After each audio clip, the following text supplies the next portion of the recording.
E se de repente você descobrisse que o formato do seu corpo demonstra qual é o seu padrão de comunicação? Isso é possível? Perfeitamente possível, e eu vou te explicar agora.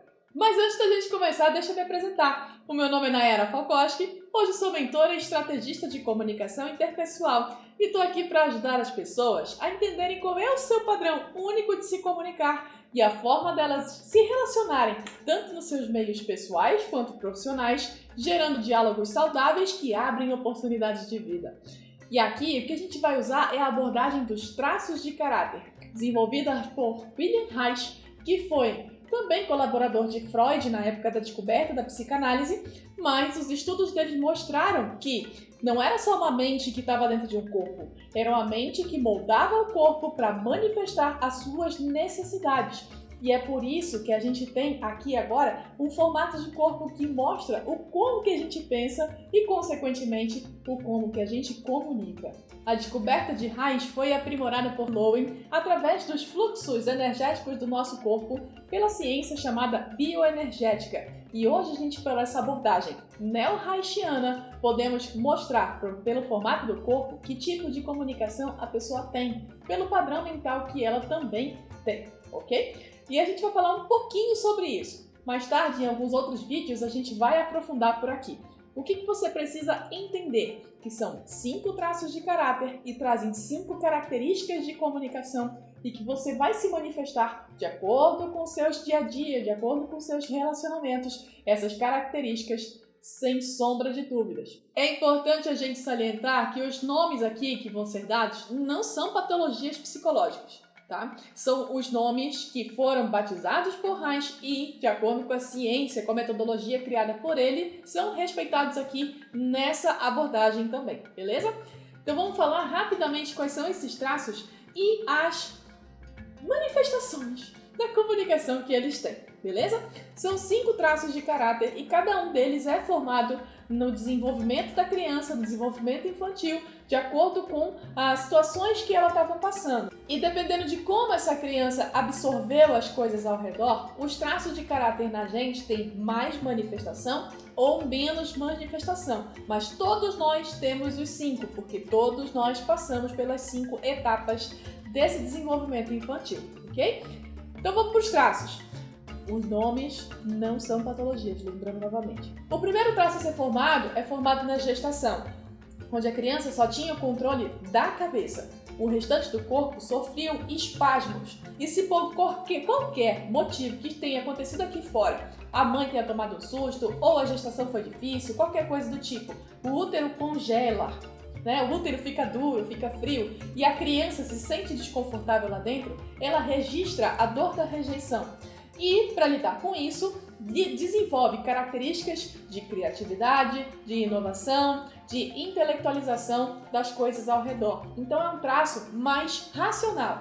Tá? Quando vem para a vida adulta, se manifesta em corpos mais esguios, mais desconjuntado, parece que tem aquele cabeção, né? Que é justamente para poder carregar a cabeça. Para eles, a cabeça é mais importante. O corpo é só para carregar a cabeça. Então parece que é um corpo todo desconjuntado, justamente para poder fazer só essa função de carregar a cabeça.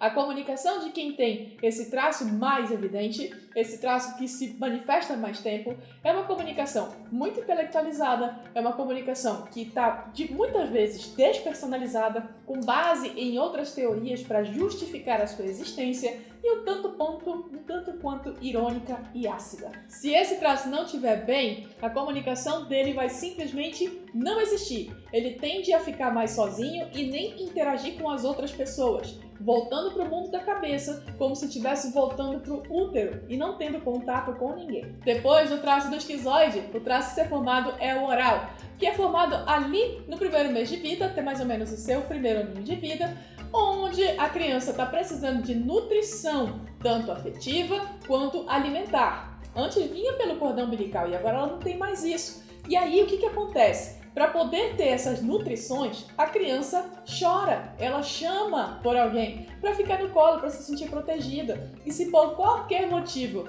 essa criança não tem essas necessidades que ela nem sabe quais são atingidas, ela vai se sentir de alguma forma abandonada. E para lidar com isso, ela desenvolve características de comunicação, de empatia, de carisma, uma atração magnética muito carismática mesmo, é um traço muito mais sentimental.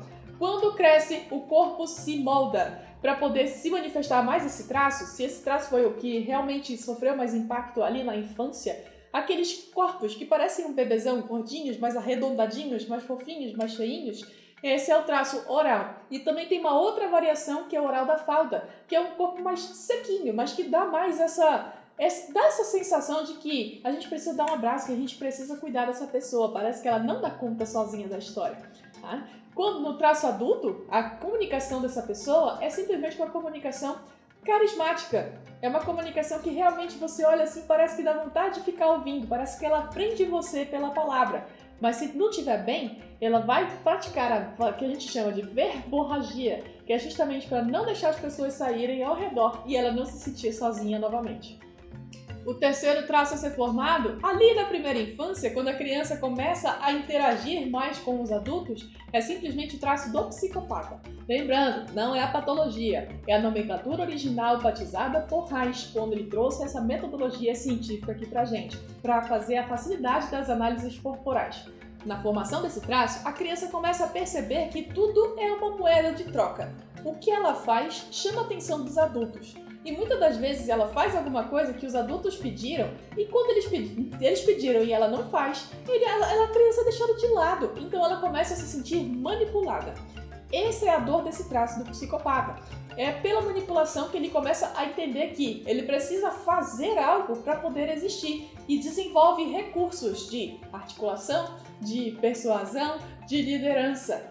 Tá? Então quando ele cresce, como ele está aqui ainda, né, ele tem bastante articulação, movimenta muito com os braços. Normalmente o corpo é mais cheio em cima, tem mais energia em cima, ele infla em cima para poder aparecer e mais fino embaixo. Então, os formatos triangulares trazem muita evidência do traço do psicopata e a comunicação tende a ser, se não estiver bem, mais autoritária, mais impositiva ou vitimista para conseguir o que ele quer. E se estiver muito bem, sabe o tanto quanto ele tem que existir, quanto o outro tem que existir, articulando tudo para que todos fiquem no lugar correto. Então é um exímio líder.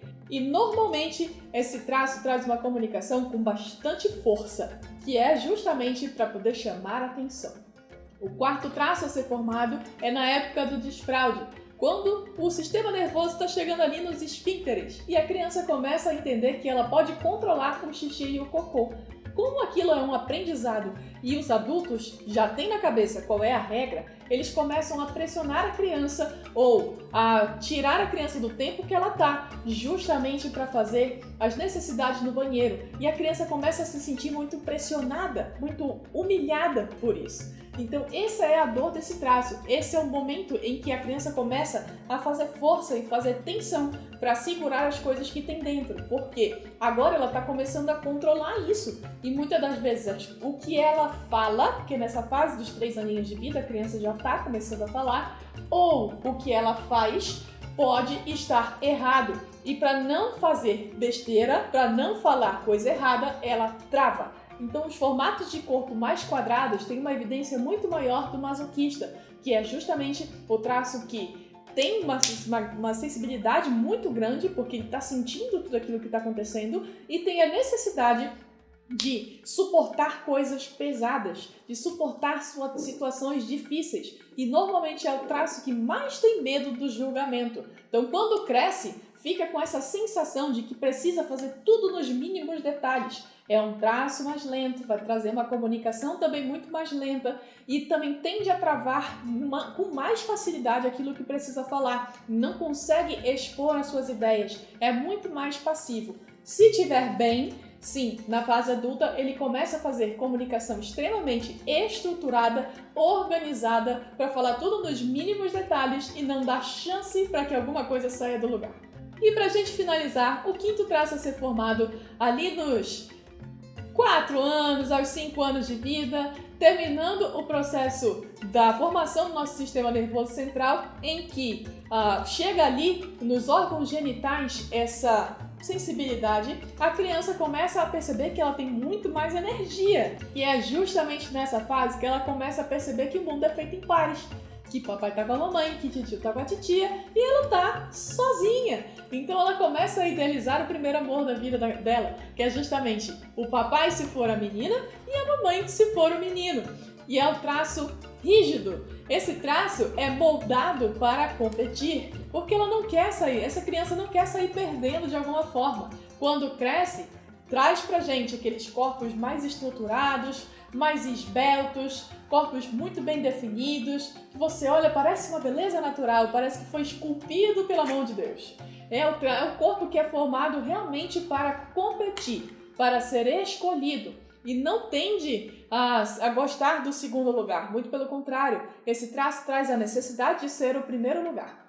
Na comunicação, traz uma voz muito mais sedutora, é naturalmente aparente, traz uma comunicação extremamente habilidosa, estruturada e, se não estiver bem, tende a não falar nada, porque tende ao perfeccionismo e começa a ficar travado. Então é um traço que traz também muita timidez.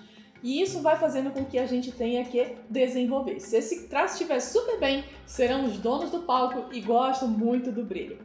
E agora que você já sabe um pouco mais sobre os traços de caráter e que tipo de comunicação tem, me diz aí o que foi que você identificou a respeito da sua comunicação e qual dessas 5 características mais se manifesta em você. Aguardo você no próximo vídeo.